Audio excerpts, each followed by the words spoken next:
Mengurus negara bukanlah pekerjaan mudah. Apalagi jika dalam negara itu tengah mengalami persoalan ekonomi. Efeknya guncangan politik dipastikan akan terjadi. Seringkali implikasinya adalah banyak desakan mundur pada presiden negara tersebut. Banyak contoh kasusnya. Beberapa presiden di belahan dunia memilih mengundurkan diri, karena tak mampu mengelola negara dengan baik. Pemicunya karena persoalan krisis ekonomi. Berikut ini daftar presiden di beberapa negara yang memilih mengundurkan diri karena masalah ekonomi. Nursultan Abishuli Nazarbayev.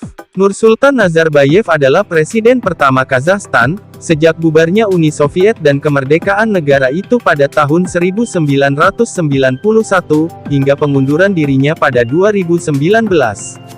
Ia memimpin wilayah itu sejak tahun 1989, dan berlanjut hingga setelah Kazakhstan memisahkan diri dari Uni Soviet tahun 1990. Sebelum mundur, Nursultan sudah memfokuskan diri terhadap reformasi ekonomi, dan menentang demokratisasi sistem politik.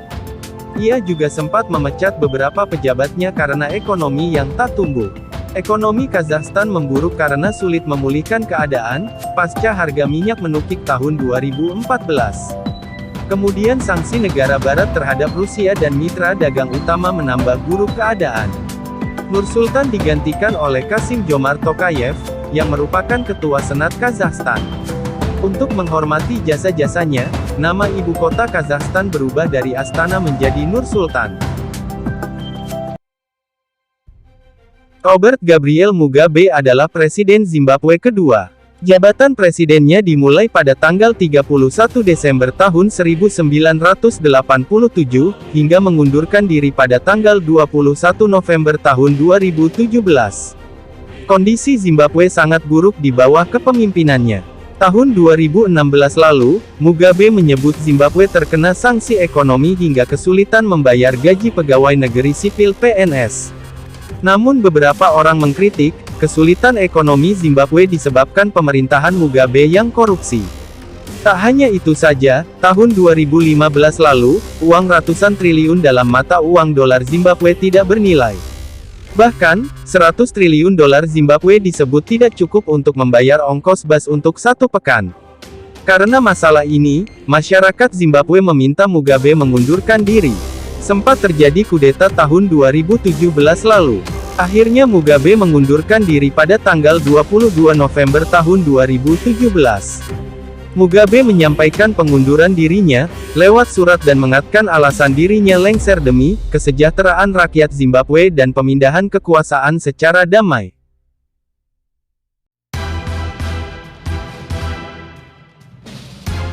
Fernando de la Rúa. Tahun 2001, Fernando de la Rúa mengundurkan diri dari jabatannya sebagai Presiden Argentina. Pengunduran diri de la Rúa ini, menandai babak baru dalam sejarah 4 tahun krisis ekonomi di Argentina.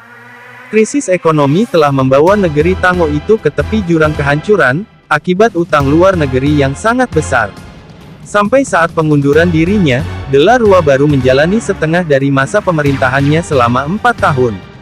Ia terpilih sebagai presiden pada tanggal 24 Oktober tahun 1999 dengan janji, mengakhiri korupsi yang meluas dan mismanajemen ekonomi dari pemerintahan mantan Presiden Carlos Menem. De la Rúa dianggap gagal menjalankan programnya, terutama setelah Argentina mencapai titik puncak resesi ekonomi, ketika angka pengangguran mencapai lebih dari 18%, dan utang luar negeri mencapai 132 triliun dolar Amerika Serikat. Jacob Zuma. Jacob Zuma mengundurkan diri dari jabatannya sebagai Presiden Afrika Selatan, pada tanggal 15 Februari tahun 2018. Hal itu dia lakukan setelah mendapat perintah dari partai paling berkuasa di negaranya, yaitu Partai Afrika National Congress. Awalnya ia tak setuju dengan keputusan ini, tapi akhirnya ia lakukan juga. Pengunduran dirinya ini, terkait dengan kondisi ekonomi di Afrika Selatan. Keputusan ini memberikan kepastian kepada rakyat Afrika Selatan, saat tantangan ekonomi dan sosial di negara ini membutuhkan tanggapan dengan segera. Dengan berakhirnya jabatan Zuma, maka berakhir pula masa kepemimpinan yang penuh skandal. Sepanjang karirnya sebagai presiden, Zuma dikenal sebagai pemimpin yang berlidah tajam, sering menyalahgunakan kekuasaan, dan melakukan korupsi. Dia juga disebut-sebut sebagai penyebab dari gejolak politik, dan penurunan ekonomi negara Afrika Selatan itu.